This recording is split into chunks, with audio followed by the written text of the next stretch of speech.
G'day brewers, Hendo here from the Rockstar Brewer Academy. In this video, I'm going to show you how easy it is for Beer30 to let you make substitutions in your recipes on the fly, just in case you run out of raw materials. Let's take a look.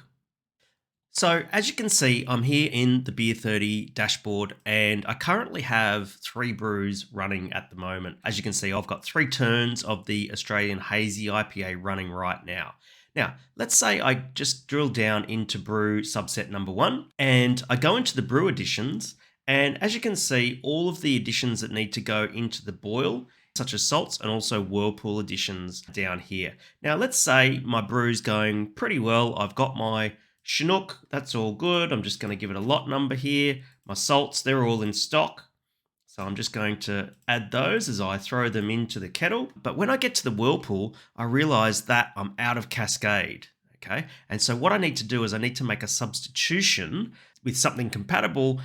I've got wort in the kettle, it's going into the whirlpool, it's definitely going into the fermenter. I've got to put something in because I don't want to abandon this batch. Making substitutions is really easy. Let's take a look at that. So as you can see over here, I've got hop and adjunct substitutions. And what I'm able to do is I want to substitute this 44 pounds of Cascade in the whirlpool with something else that I might have in stock. So I'm just going to select whirlpool here. I'm going to select hops, and it's going to give me all my hops here that I have at my disposal. So I'm going to substitute the Cascade for Amarillo, and I'm just going to do it weight for weight. So 44 pounds. I'm going to select my lot tracking here. And I'm just going to say we ran out of Cascade. Oh no. And what I can do is I can just hit Save Brew Additions. And what's happened now is, as you can see, it's listed in our whirlpool substitution, our 44 pounds of Amarillo, which is great. Now, what happens when I go to try and knock out this turn? So if I go to the knockout, I'm going to hit Start Knockout. And I'm going to select my turn number 1. And it's going to ask for my fan number, which is compulsory. I'm just going to say 200.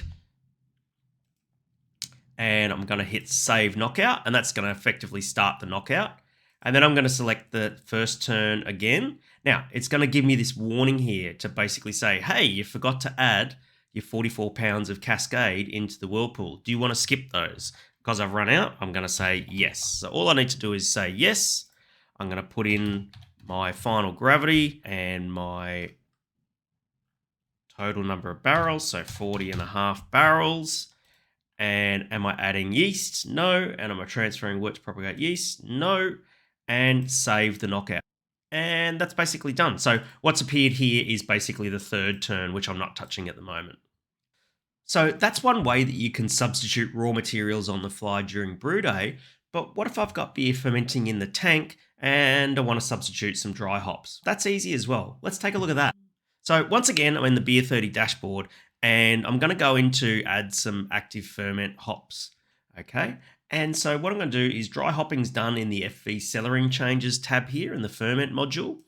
And all I'm going to do is I'm going to select my Japanese IPA, and it's going to say, here's the dry hops that need to go in. So I need to add in, it's around 13 pounds of conventional Citra and about 13 pounds of Azaka. Now, let's say, for instance, that I am out of conventional Citra, but I still have my Azaka. So I'm just going to put 13 pounds here. Going to select my lot tracking. I'm going to put it in right now. And then I'm going to substitute the conventional Citra again for our Amarillo. So I'm going to select ferment, hops, and my substitution is going to be Amarillo. It's going to be 13 pounds. And I'm going to select this batch number here because it's in stock. And I'm going to say we ran out of conventional Citra. Oh no.